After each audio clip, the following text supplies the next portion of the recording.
میں گزارش کروں گا احسان مسعود صاحب سے کہ وہ تشریف لائیں اور اپنے خیالات کا اظہار کریں. جناب احسان مسعود صاحب. ایک شعر سے آغاز کرتا ہوں. وہ وقت بھی دیکھا ہے تاریخ کی گھڑیوں نے، وہ وقت بھی دیکھا ہے تاریخ کی گھڑیوں نے، لمحوں نے خطا کی صدیوں نے سزا پائی. جناب بدر صاحب، اسلم گرداسپوری، افتخار، خالد چودھری، دوستو، خواتین و حضرات، آج یہاں بیٹھے ہوئے مجھے مارچ غالباً 67 کا وہ دن یاد آ رہا ہے جب جناب ذوالفقار علی بھٹو دیو سماج روڈ پر اسلم وہاں کے اس وقت کے ملک اسلم حیات کے گھر تشریف لے گئے تھے. شام کا وقت تھا. میں اور 2-3 دوست اور وہ ہم پیدل گئے وہاں پہ. اسلم گرداسپوری بھی وہاں موجود تھے. اتنے ہی لوگ ہوں گے یا اس سے بھی کم ہوں گے جن میں انہوں نے اپنا خطاب کیا، اور اسلم گرداسپوری نے اپنی نظم، میرا اتفاق سے پہلی دفعہ ان سے ملاقات وہاں ہوئی. انہوں نے تمام ملک کے حالات پر تجزیہ کیا بھٹو صاحب نے، اور انہوں نے ایک نئی پارٹی بنانے کے لیے جو تھا اس کا کیوں ضرورت ہے اس ملک میں ایک نئی پارٹی بننے کی، اور اس میں انہوں نے ملک اسلم حیات کو کہا کہ ایک پارٹی نئی بنانے کے لیے آپ جدوجہد کریں، اور اس کے نتیجے میں آپ نے دسمبر 1967 میں آپ نے دیکھا کہ پارٹی بنی. اس پارٹی کے بارے میں ایک چیز بتانا چاہتا ہوں آپ کو. ایلن ووڈز ایک شخص ہے جو سوشلسٹ انٹرنیشنل کے نام سے ایک رسالہ نکالتا ہے انگلینڈ میں. وہ 2-3 سال ہوئے بار روم میں ہائی کورٹ کے وہ آیا ہوا تھا، اس کا ایڈریس تھا. اس میں اس نے پاکستان کے وکیلوں کو کہا کہ خدا کے لیے آج بھی آپ کارل مارکس کا مینیفیسٹو پڑھیں تو آپ کو یہ دنیا میں جو آج حالات پیدا ہو رہے ہیں یہ کارل مارکس کے مینیفیسٹو سے آپ کو پتہ چل جائے گا. لیکن اس نے ایک ساتھ اور بات بھی کی، وہ تھی کہ اگر کارل مارکس کے مینیفیسٹو سے آپ کا کوئی ایمان متزلزل ہو جاتا ہے اور آپ اس کو کفر سمجھتے ہیں اور کوئی چیز آپ کو رکاوٹ بنتی ہے تو میں آپ سے درخواست کروں گا کہ آپ پاکستان پیپلز پارٹی کا منشور پڑھیں. میں آج بھی اس دن کے مطابق یہ کہہ سکتا ہوں کہ آج بھی پاکستان پیپلز پارٹی کا وہ منشور جو دسمبر 1967 میں بنا تھا اس کو پڑھنے کی ضرورت ہے اور اس پہ عمل پیرا ہونے کی ضرورت ہے. تاریخ میں ایک شخص گزرا ہے، اس کا نام تھا ایورل ہیریمن. ایورل ہیریمن جو تھا وہ امریکہ کا ایک بہت امیر آدمی تھا. اس کو روزویلٹ نے لندن میں سفیر مقرر کیا. کوئی تنخواہ نہیں لیتا تھا اور اتنی اس کے پاس دولت تھی کہ وہ روزانہ کوئی نہ کوئی دعوت کرتا تھا. اس کا رومانس چرچل کی بیٹی کے ساتھ جو شادی شدہ تھی ہو گیا.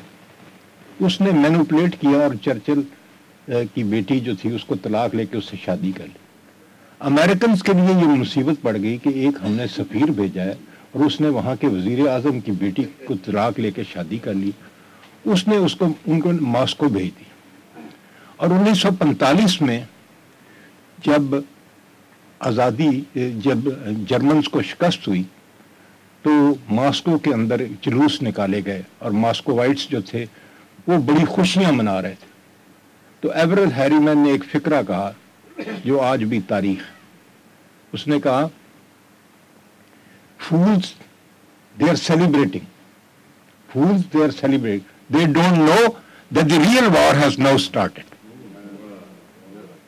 اب آپ بتائیں کہ اس کا یہ فقرہ کتنا امپورٹنٹ تھا. اس کے بعد اس دنیا میں اندر کیا چیز ہوئی اس کو ہمیں سمجھنے کی ضرورت ہے. اس میں آپ دیکھیں گے کہ آپ مسلمان ملکوں کے پاس جن کے پاس تیل کی بے شمار دولت تھی، جو کمپٹیشن کر سکتے تھے یورپ کے مقابلے میں اگر وہ دولت کو صحیح استعمال کرتے، اس کو کس طریقے پہ توڑا گیا.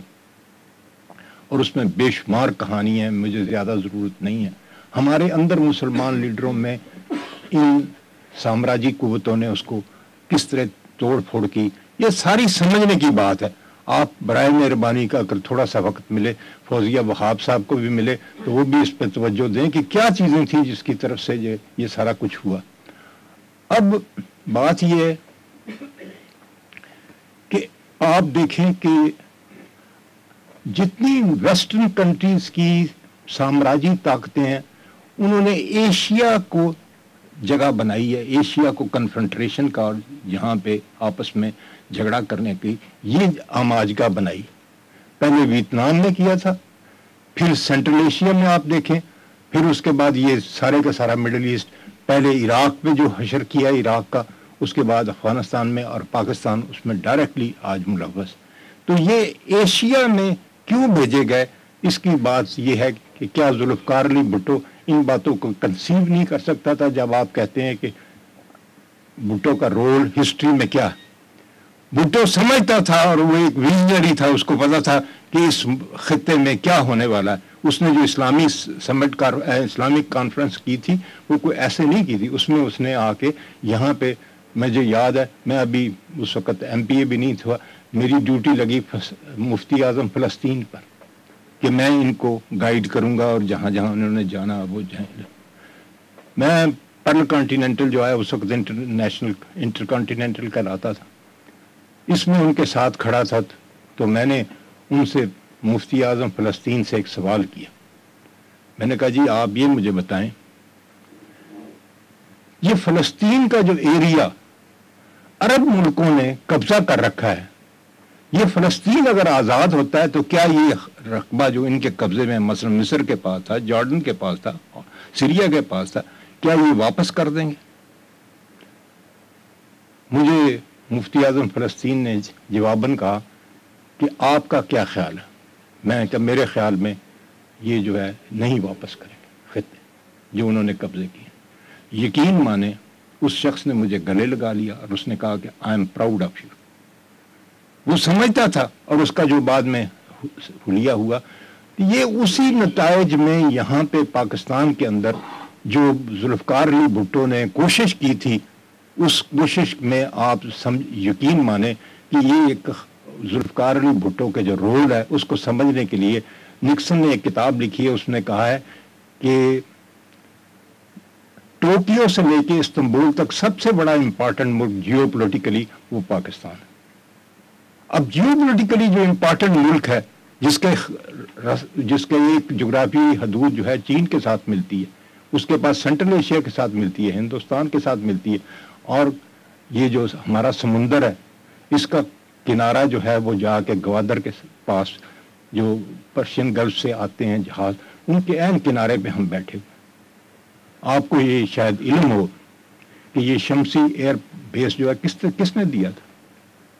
یہ اس وقت بنایا گیا تھا جب ڈائیگو گارشیا سے روس نے آ کے تو افغانستان کے اندر جس وقت ہرات میں اپنی فوجیں بھیجی, تو ڈائیگو گارشیا سے ضیاء الحق کے زمانے میں یہ سارے کے سارے جو بیسز تھے یہ انہوں نے مستعار لیے, امریکنوں نے انہوں نے ڈیولپ کی کہ کسی وقت ہمیں ضرورت پڑے تو جہاز ہم اتار سکتے ہیں اور یہاں پہ آ کے ہم کنٹرول کریں.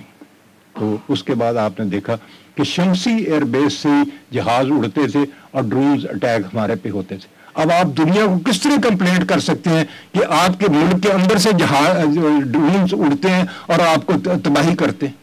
تو اس لیے جب یہ موقع ملا تو اس گورنمنٹ نے یہ جو چھٹی شمسی ایئر بیس کی کرائی کہ کم از کم ہم اپنے کمپلینٹس لے کے جائیں گے دوسری دنیا کے اندر, یہ یونائٹڈ نیشنز کے اندر, تو ہم کو یہ تو نہیں کہہ سکتے کہ وہ آپ کے ملک کے اندر سے اڑتے ہیں, اب تو باہر سے آ رہے ہیں ڈرونز اٹیک. ان ساری چیزوں کو سمجھنے کے لیے دوستوں ساتھی ذوالفقار علی بھٹو کا ایک بڑا تاریخی رول. اس نے اپنے ملک کے اندر جو پسے ہوئے طبقے تھے ان کو یونیفائڈ کیا, اور ایک یونیفائڈ فورس کے طور پہ اس نے اپنے آپ کو مرج کیا. اس نے ملٹری جو مسلمان ملکوں کو ساتھ اپنے ملانے کی کوشش, اس نے تھرڈ ورلڈ میں کے لوگوں کو ملانے کی کوشش کی.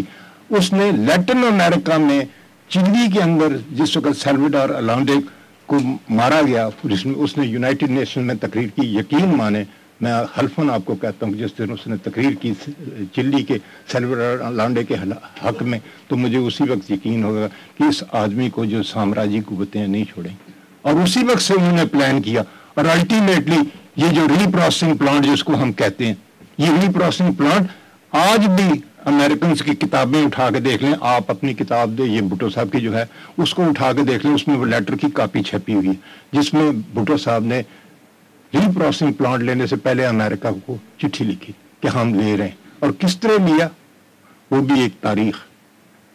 قزل باش کو بھیجا، قزل باش کے تعلق تھے اس وقت کہ امریکن فرانس کے صدر کے ساتھ، فرانس کے صدر کے ساتھ انہوں نے اس کو قزل باش کے ساتھ ملا کے پہلے کوشش کی کہ اس کے ساتھ گڈ ریلیشنز کیے، پھر وہ خود گئے، اور مجھے آج تک یاد ہے کہ بھٹو صاحب نے ایک کیبنٹ میٹنگ میں ہمیں خود بتایا، جس میں میں بھی موجود تھا، کہ میں نے پپیدو کے پاؤں کو ہاتھ لگ کے یہ ری پروسیسنگ پلانٹ لیا۔ اس کو چھوڑ دیں کہ وہ ایٹم بم بنتا تھا یا نہیں بنتا تھا، لیکن بجلی کے حساب سے کتنا امپورٹنٹ، 4,500 میگا واٹ بجلی اس سے ایک پلانٹ سے بنتی تھی، اور ہم نے 20 نیوکلیئر پاور پلانٹ لگانے تھے۔ آج اندازہ کریں ہمارے پاس کتنی لیکن یہاں کی بیوروکریسی اور پلانر اتنے، میں کہتا ہوں جاہل نہیں کہتا، انٹینشنلی کیا کہ انہوں نے بجلی کا جو کرائسس آ رہا تھا، جس کو میں بھی فورس نہیں کر رہا تھا، میں نے اس کو کہا کہ 4,500 میگا واٹ کی جو بجلی کا پلانٹ روک دیا گیا ہے، اس کے بعد کیا بنے گا؟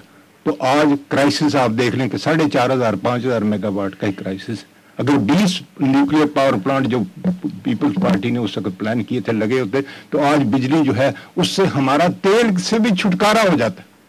ہم کئی چیزیں ایسی ہیں جو پچھلے ایوب خان کے زمانے میں جو یہ ایگریمنٹ ہوا تھا انڈس واٹر پلان، اس کے جو کلازز ہیں کبھی پڑھ کے تو دیکھیں، اس میں یہ جو آپ اوپر وہ بناتے ہیں جہاز دریاؤں پہ جا کے ڈیمز، وہ اس میں ریٹن ہے کہ یہ کشمیر کے پانی کے لیے اس کو استعمال کیا جا سکتا ہے، ہندوستان میں جو ہے آکوپائڈ کشمیر والے وہ ڈیم بنا سکیں گے، اور اس طرح ہم نے 2 جو دریا جو تھے وہ سارے کے ساتھ انٹرنیشنل لا کے خلاف دے دی، اور اس کے بعد ہم نے کیا گیا۔ تو یہ ساری چیزیں سمجھنے کی ہیں دوستو۔